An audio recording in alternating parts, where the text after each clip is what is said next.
thanksgiving, siya ay pinapasalamat mo kanino? Kay God. Kaya nga pagkat tumatawag tayo ng testimony dati dito, hindi natin sinasabi na, Panginoon, salamat sa iyo dahil ganito, blah, blah, blah, blah, blah, blah, blah.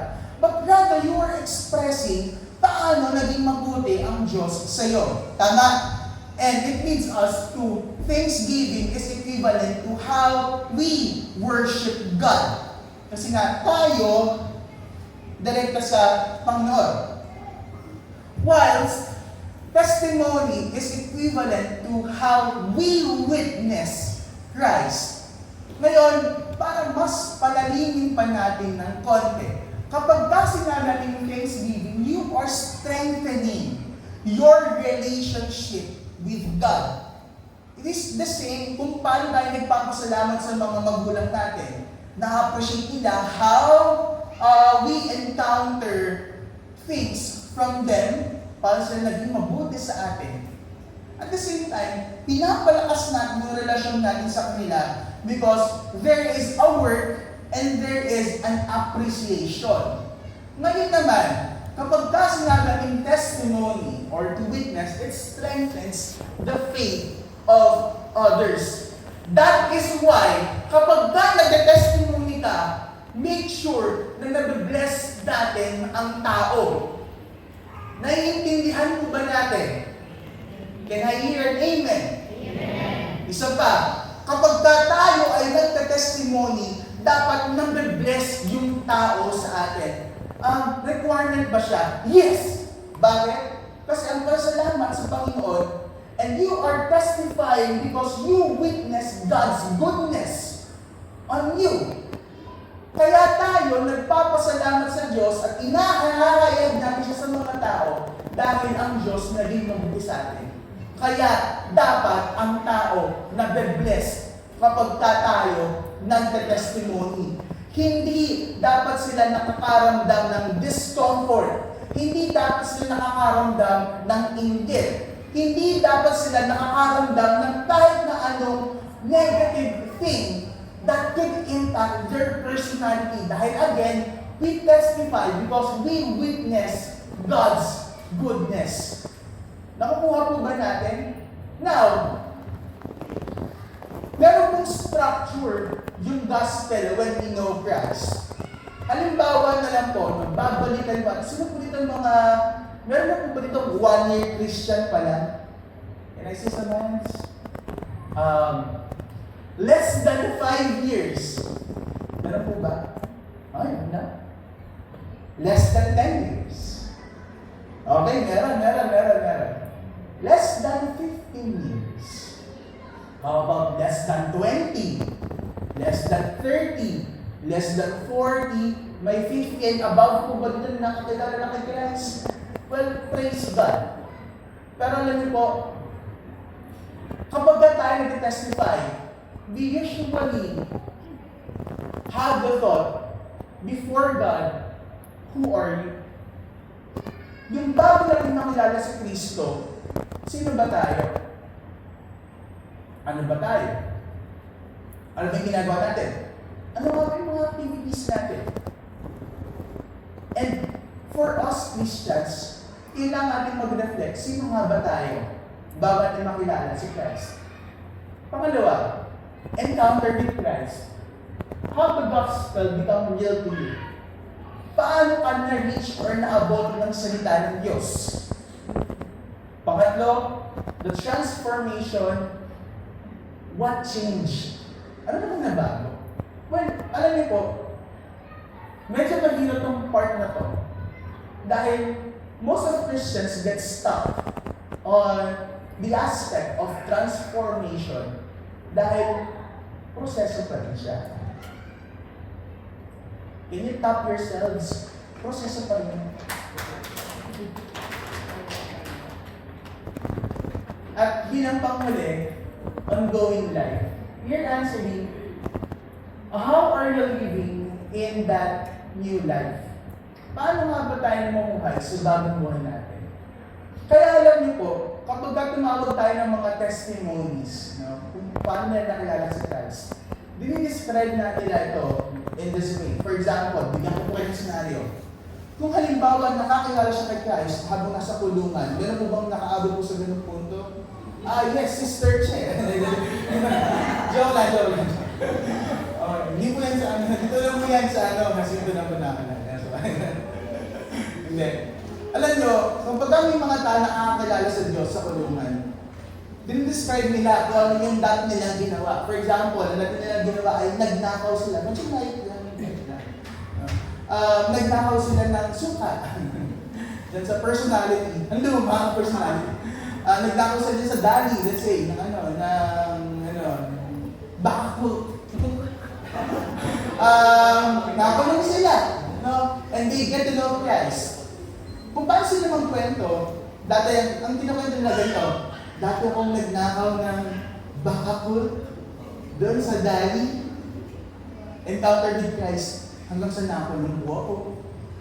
May lumapit po doon sa selda, pangalan niya, Sister Che. Sister Che, naghahayag siya ng salita ng Diyos. Nakilala ko si Christ doon, na-realize ko na may mali ako. Nasa tinanggap ko siya. At unti-unti po akong bago. Kasi naglalaya po ako. At ngayon po, nasa church na po ako. Nag-worship kay Christ. Ano yung ongoing life niya? Ganun yung mga testimony na narinig natin. Tama.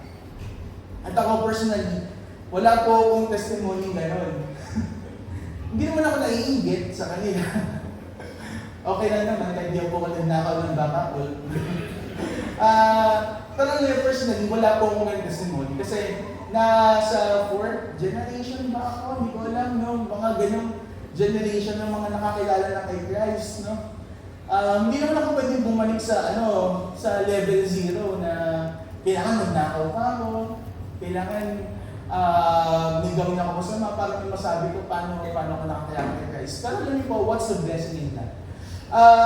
Kapag nakilala si Christ on that moment of our life, kahit ilan, hindi na tayo babalik sa dating natin pinanggagaling. Normal po yung magtamali. Kaya ala ko sa church na ito, challenge po sa amin yung mga ako, kuya ko, pinsan ko, challenge sa amin yun na kung paano kami magpapatuloy sa Panginoon. Although at some point of our lives, bumabagsak po kami. At ako rin, gusto lang bumagsak. Pero dahil may mga nag-a-assist sa'yo, may mga humuhugot ng kamay mo kapag hindi mo na kaya, at tumutulak sa'yo kapag kailangan mo ng extra push. Yun yung testimony that sometimes we need to understand na kailangan din siya i-share sa mga tao. At ang tanong dito, why do we need to keep our testimonies? Kung paano mo nakilala si Christ, bakit kailangan mo siyang pangalagaan? Dahil number 1, to remember what God has done. Ano nga bang ginawa sa atin ng Panginoon? Excuse me. Ayan. It guards you from minimizing or forgetting God's work. Alam niyo po, para natin aalagaan yung testimony natin kung paano natin nakilala si Kristo. Dahil it will always bring you back from where you came from. Sabi nga dito, testimony becomes a personal record of grace. It will humble you. From the time na nasa peak na tayo ng mga buhay natin, from the time na alam nating mahuhusay na tayo, magagaling na tayo, at kaya natin lahat ng bagay, that testimony will always bring you back where you are and where you came from. Parang tayong babalik at babalik at babalik pa rin kung saan at paano natin nakilala si Kristo. That's one. Pangalawa, we keep our testimonies to bear witness so others may believe. Alam niyo po, ako personally, I'm not that type of person na gusto makipag-debate parate in our faiths. Diba? po ako yung klase ng tao na, sige, iharap mo sa akin yung mga naniniwala sa ano na yan. Tapos matutunahan ko sa kanila, sino si Kristo? Hindi po ako ganun. Alam po kung bakit? Kasi, mas maniniwala sila kung namumuhay ako according to God's will. Kaya sabi ko, ilabas niyo yung gusto mo kayo mag-debate sa akin. Wala akong papupuntahan. Wala akong papupuntahan. Because people may resist arguments. But they will often listen to experience. Sabi sa Mark chapter 5, verse 19, Jesus did not let him, but said, go to your own people and tell them how much the Lord has done for you and how He had mercy on you. Kaya tayo, instead of a lot of speaking, a lot of talking, sa Facebook, merong comment section na nakikipagtalo pa kayo na kung ano-ano pa man. Keeping your testimony is preserving a tool for evangelism. Hindi mo kayang maghayag ng salita ng Diyos. Hindi mo kayang pumunta sa mga bus, maglabas ng Bible, at mag-share ng gospel. Hindi mo kayang magbahay-bahay at sabihin na ito yung ginawa ng Diyos. Then, mamuhay tayo ng naaayon kay Kristo. That's the least thing we can do. Kasi mas maniniwala sila sa atin kung yung pamumuhay natin ay naaayon sa sinasabi natin. Kaya sa salita lang tayo ng salita, pero hindi naman natin siya pinapamuhay. But again, my dear brothers and sisters in Christ, a reminder that we are living a new life, not a new body. Again, reminding everyone that we are living a new life, not a new body. Walang transformation na nire-require sa atin para mamuhay kay Kristo. Paano yan? May tattoo. Hindi na yan pwede sa simbahan. Paano yan? Kung magdamit, hindi ganito. Hindi na yan pwede sa simbahan. Paano yan? Ganito siya, ganito pagkatao yan, hindi pwede sa church. Again, my dear brothers and sisters in Christ, we are living a new life, not a new body. Ano ang pinagkaiba nila? Kapag sinabi natin body, this is physical and a mortal vessel. And remind you that body is not evil itself, but it is affected by sin. Kung babalikan natin ang Romans chapter 8 verse 10, it says here, your body will always be dead because of, ano to? Sin. Ano ba yung life? At ano yung pinagkaiba niya doon? Sabi po dito, no, life is God-given, spirit-animated reality. Meaning to say, quality shaped by the Spirit. Namumuhay tayo ngayon. Ngayon, Romans chapter 8, verse 10 po ulit, pero letter D. Yung susunod. But if Christ is in you, then the Spirit gives you, ano po? Life. Then the Spirit gives you life. Because Christ made you right with God. Tayo po, makasalanan pa rin at some point of our lives. Pero nakikita sa atin ng Diyos si Kristo. Kaya, iba yung representation natin sa Kanya. Now, to fully understand this, body is still under effects of sin and death. May mga ginagawa pa rin tayong hindi magaganda at some point ng buhay natin. May mga activities pa rin tayo na hindi ganun ka nakakalugod sa Panginoon. Because that is your body. But mind you, that life is already renewed and alive in God. may proseso, may transformation, may ongoing pa rin sa buhay natin. Kaya alam niyo po, no, huwag po kayong magpapadala sa mga pressure. Kapag ka sinasabi ng ibang mga tao, Christian ka, dapat ganito ka. Nakilala mo si Christ, dapat ganito ka. Dapat ganito ka, dapat ganito ka. Alam po, hindi po ganun. No? Normal lang po yung nagkakasala tayo. Pero hindi po normal yung namumuhay tayo sa kasalanan.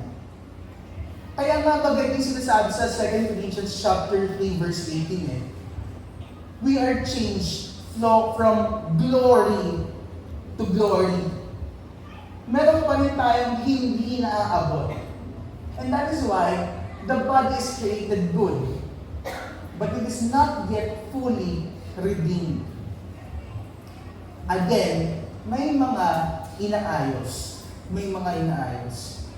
Ngayon, to end this up, wow, bilis what we can say is, invest in life.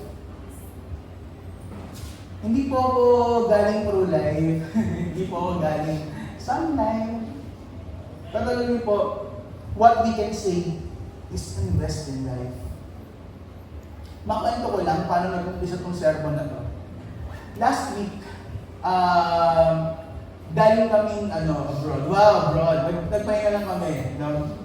At when we are flying back to Manila, nag-usap kami ni Colleen. No? Sabi ko sa kanya, hindi po ito verbatim. No? Pero sabi ko sa kanya, alam mo, sapat na ako. Lalo na nung kinasal kami. Hindi po ito pampakilig. Hindi po ito pampakilig. Pero this is the reality. Sabi ko sa kanya, alam mo, sapat na ako. Kinilig din si Pablo. Kinilig ka. Hindi. Sabi ko sa kanya, ulit-ulit ako, ganun. Sabi ko sa kanya, alam mo, sapat na ako. Enough na ako. Enough na yung meron ako. Lalo na nung kinasal tayong dalawa. Wala akong iba nang hinahanap pa. Kasi, sapat na ako. No? Kako, kung meron mang blessing na darating sa ating dalawa, added na lang yan. Pero sapat na ako. Hindi ko na nakikita yung sarili ko na kulang pa. Hindi na ako naghahanap na kailangan ma-achieve ko muna na magkaroon ako ng magardong bahay, magkaroon ako ng magardong kotse. Lahat po kayo naka-Chanel. Kailangan ang relo ko, naka-Rolex. No? Hindi na po kailangan nakapatek pa ako. Hindi na kailangan Porsche yung sapatos ko. Hindi na rin kailangan na naka-Ralph Lauren ako. Pinaparinig ko ng sasawa ko kasi ba? Joke. Hindi na kailangan na gano'n. Pero naranasan ko lang maging enough. Even bago tayo magkakilala. At ngayon, nadagdagan ako, mas naging sapat ako. Kasi, life must be rooted. Hindi pinag-uusapan namin dalawa. And we came to a conclusion like this. And milestones grow like a bud. Yung buhay natin, when we invest in life, mas pinapalalim natin siya. Mas pinapatibay natin yung pundasyon. Mas nakikita natin dapat sapat yung lakas na to. Nang sa gayon, kung buwagin man tayo ng pagsubok, buwagin man ako ng pagsubok, hindi ako babagsak. Kasi matibay yung pundasyon ko. At tayo, in our relationship, hindi tayo babagsak. Kasi matibay yung pundasyon natin. At yung milestones natin, kung yumaman man tayo, hopefully, in the future, kung umangat man tayo sa buhay natin, sa posisyon natin, sa mga pagkatao natin, makuha man natin yung inaantay nating blessing, bad na lang siya. Alam ko yung anong bad? Ito po. Ayan na lang siya. Bunga na lang siya. Para kapag kayong dreams mo, tinanggal sa'yo, matibay ka. Na para kapag kayong yaman mo, nawala sa'yo, naubos siya, matibay ka. That is why we invest in life. Kasi paano kung gano'n yung bagay na wala sa kanya, na wala sa'yo, na wala sa household ninyo? Paano na lang? Paano na lang? Last Friday, umattend kami for the first time. Ikaw ng couples. Yun. Sige, tingin na yun. Opo, ang tatanda ng mga kasama namin. Maliban na yung Paolo sa akin, counted yan. Sa amin yan, sa amin. Kasi kami nanalo sa games. Counted yan. Sa amin yan, sa amin. The next, mga matatanda na nagsasama. Hindi po. Alay po, sabi ko nga kay Colleen, bago pa lang kami dito, wala pa akong kaya patunayan. Wala pa kami kaya patunayan. Pero alay po, ano yung blessing doon? Magandang activity na pinagawa sa amin yung pastora ngayon. Sabi doon, pwede ba i-share? Kahit na blank ka, meron kang negative na ginagawa, magsistake pa rin ako sa'yo dahil duluntungan mo. At tayo, ganun din yung buhay natin. No? Kahit na ganito ako, nakakatuwa yung sagot ng kapitbahay namin eh. Very general. Kahit ganyan ka. Kahit ganyan ka, all in. Pasok na lahat. Ito ka! Kahit ganito ka! No? Marami naglilipan lang sa'yo kasi labi-dabs kita. Ganun, no? At ganun din tayo, no? It is Christ telling us, kahit na ganyan ka, mananapilipan ako sa'yo. Dahil mahal kita, dahil pinangako ko sa iyo. Dahil sinabi niya, that's why they stay, and Christ stays in us, kahit na ganyan tayo. Invest in life, and your testimony should matter more than the visible characteristics as a Christian. Marami po dito, mga hindi sa church, marami sa mundo, nagsasabi na, uy, disciple ko yan, ito disciple ko ito disciple ko ito, parang yan ang disciple. Pagka bumagsak, bagsak din lahat ng disciple. Kasi hindi malalim. That's why we should invest in life. Hindi mo pwedeng visible ka sa church. Pagdating sa bahay, hinahanap ka.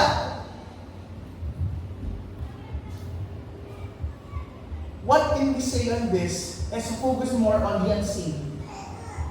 They are what turn into lasting riches. Ano ba to? Invest in life is investing in time, investing in character, investing in your values, and having a strong foundation in Christ. Yun yung mas nagtatagal. Hindi kailangan mapansin ng mga tao. Uy, Christian ka na, ang ganda mo naman ng mata. Christian ka na, madalas ka na, amen, higan. Hindi po ganun. No, hindi po ganun. And as we end, sabi nga nito, life is not defined. What is life's worth?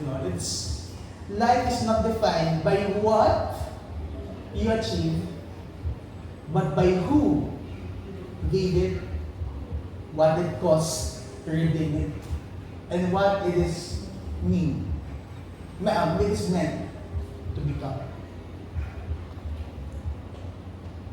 Mas malalim pa sa iniisip natin kung ano po yung kahulugan ng buhay natin. At ang ganda. Now, as we conclude,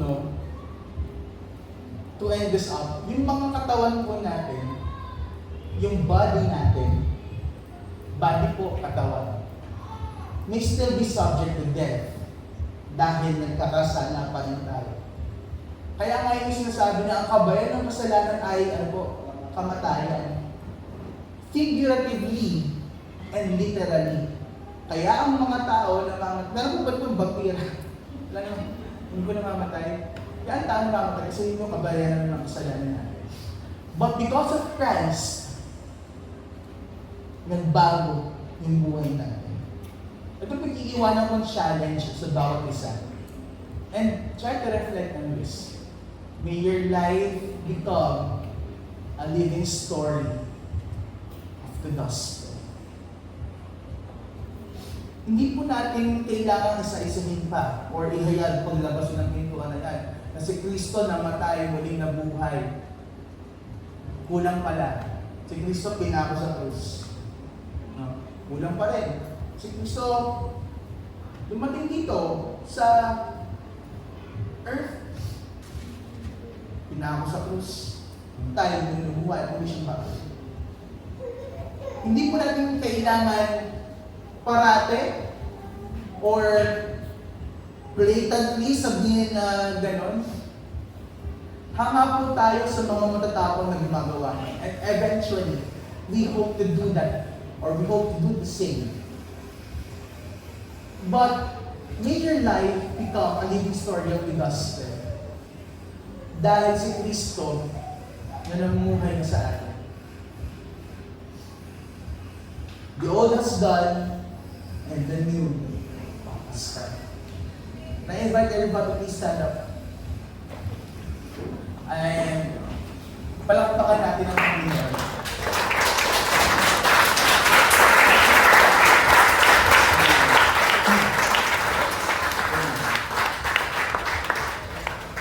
Honestly, no, tatanong ko lang po dito. Sino po yung nakakakilala na kay Kristo? Bakit taas mo yung kamay? Yan na si Christ. Sige po, pakimabali mo. Dahil hindi pa. Si Pablo, mamaya Pablo mag-usap na. Hindi pa kilala si Christ. Joke lang. Sino po personally may relationship kay Christ? Pakitaas po. Tinanggap siya bilang Panginoong Diyos at Hari ng buhay natin. Pakimabali. Ito po yung mas mabigat na tanong. Sino po dito ngayon namumuhay ayon sa gusto ni Christ na pamumuhay natin? Thank God po sa mga meron. Sa mga hindi, huwag kayong mag-alala. Proseso pa rin yan. Tap yourselves. Proseso. May inaayos pa sa atin. At alam niyo po, okay lang yan. No? Sabi nga nila, time heals, and that time may come to your life in a very perfect time. Let us all close our eyes and feel the presence of God. And if there's any one of you, no, na nare-remind tayo of what we've done, pumigit po kayo, no? I ask everyone to please close their eyes. Wala pong haharap sa katabi, nakakausap sa katabi. Let this be a personal thing to everyone. If there is anything that you have done that you think hindi natin nag-glorify si Christ, speak it out. Ask for forgiveness. Lord, patawad. Lord, sorry. Lord, at some point of my life, hindi ako nagbigay ng glory sa'yo.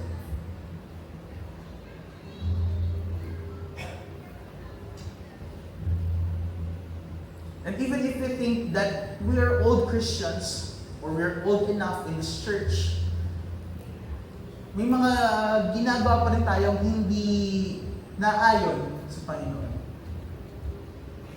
Pray for it. Proseso.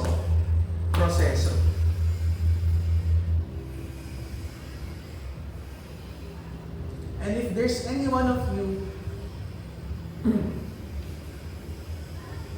na gusto ng personal relationship with Christ at hindi pa po sigurado kung tinanggap niya si Kristo, pwede po kayong sumunod sa panalangin ito. You don't need to speak it loud, but speak it with your heart. Sumunod po kayo sa aking panalangin. Panginoon, maraming salamat sa iyo dahil minahal mo ako. Sa kabila ng aking mga kasalanan, sa kabila ng imperfection ko, sa kabila kung sino ako, minahal mo ako. Panginoon, sa araw na to, kinikilala kita bilang Diyos ng buhay ko. Pinupuri kita at pinasasalamatan sa lahat ng ginawa mo sa akin. Panginoon, minsan akong naging makasalanan. Minsan akong namuhay sa kasalanan. Dalangin ko na ngayon matuto ang puso ko na sumunod sa iyo. Patawarin mo ako, O Diyos, dahil minsan ako nagkasala. Patawarin mo ako, O Diyos, dahil minsan din akong namuhay sa kasalanan. Tinatalikuran ko na ito sa pangalan ni Jesus. At mula ngayong araw na to, pipiliin kong sumunod sa iyo. Pipiliin kong mamuhay na naaayon sa kalooban mo at kinikilala kita bilang Panginoon at Diyos ng buhay ko. Tinatanggap kita bilang Panginoon at Hari ng buhay ko.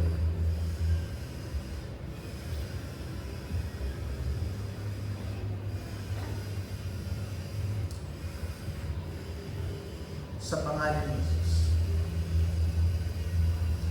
Let us all pray. Lord God,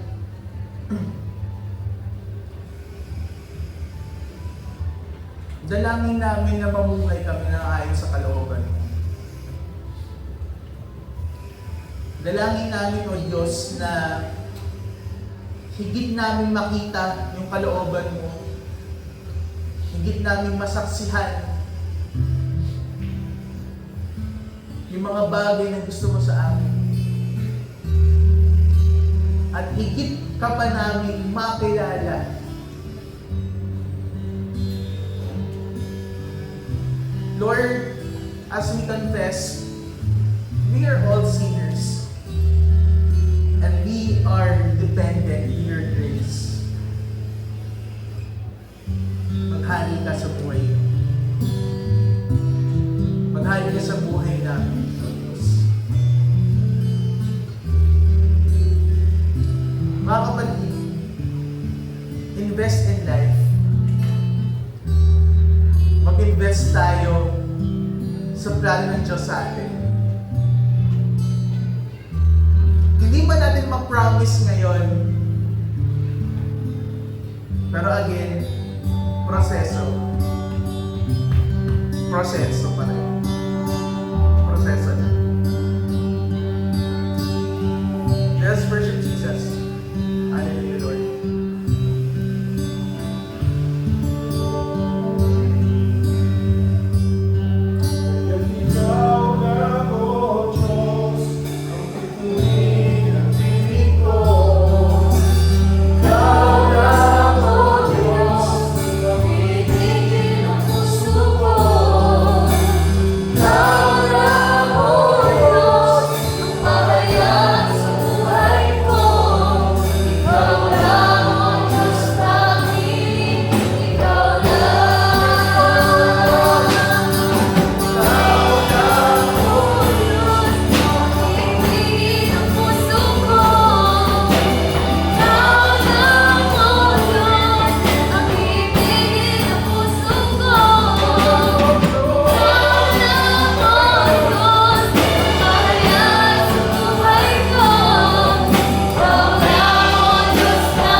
salamat sa buhay.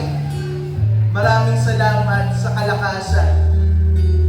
Maraming salamat sa patnubay at araw-araw mong ginagawa sa amin. Lord, there may be times that we fail in this life. But our prayer is make this life more valuable to you. Make this life give glory to you. And make this life fruitful to glorify you. Lord, panibagong linggo ang kakaharapin namin. New chances, new opportunities, new challenges, new trials. But Lord, renew us every day. Lord, what I am imparting for these people is peace. Let there be peace in your hearts, mga kapatid. Kapayapaan ang para sa inyo. Kapayapaan ang para sa lahat at bawat isa. Kapayapaan.